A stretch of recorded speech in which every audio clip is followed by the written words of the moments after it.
फडणवीस हे मुख्यमंत्री उपमुख्यमंत्री सुद्धा पूर्ण नाही आहेत, त्या सुद्धा वाटेकरी आहेत. त्यांनी त्याच्यावर बोलावं. राम मंदिराच्या संदर्भात शिवसेनेचं योगदान काय आहे हे या जगातला प्रत्येक हिंदू जाणतो. तेव्हा देवेंद्र फडणवीस नव्हते, गोधडीमध्ये होते सगळे, गोधडीमध्ये रांगत होते.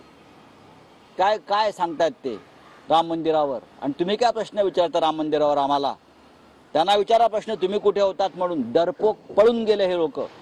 मैदान सोडून पळून जाणाऱ्या लोकांनी, अयोध्येच्या मैदानातून पळून जाणाऱ्या लोकांनी, या पळपुट्यांनी शिवसेनेच्या राम मंदिरातील योगदानावरती प्रश्न विचारावे.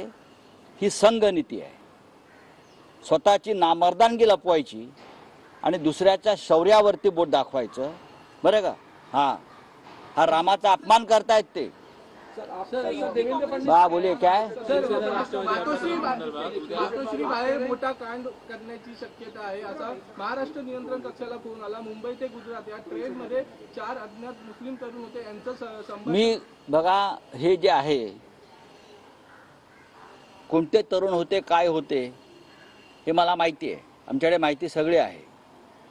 राम मंदिर ओढून द्यायची धमकी देणारे विश्व हिंदू परिषदेचे कार्यकर्ते होते. त्यांनी मुसलमान नावं घेतली होती आणि राम मंदिर ओढून घ्यायची धमकी देत होते. या देशामध्ये लोकसभा निवडणुकीआधी अशा प्रकारे धार्मिक तेढ निर्माण करून, बरं का, अशा प्रकारे धार्मिक तेढ निर्माण करून निवडणुका जिंकायच्या किंवा निवडणुकांना सामोरं जायचं, हे भारतीय जनता पक्षाचं षडयंत्र आहे. पण ठाकरे कुटुंबाची सुरक्षा, ठाकरे कुटुंबाच्या सुरक्षेची जबाबदारी ही केंद्र सरकारची आहे.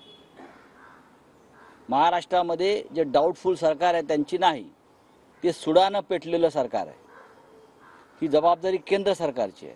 ज्या पद्धतीनं ठाकरे कुटुंबाचं संरक्षण, शिवसेना नेत्यांचं संरक्षण काढून घेतलेलं आहे, त्याच्यामुळे ही सगळी जबाबदारी उद्या भविष्यात काय घडलं तर ही या केंद्राची आणि महाराष्ट्राच्या गृह खात्याची आहे.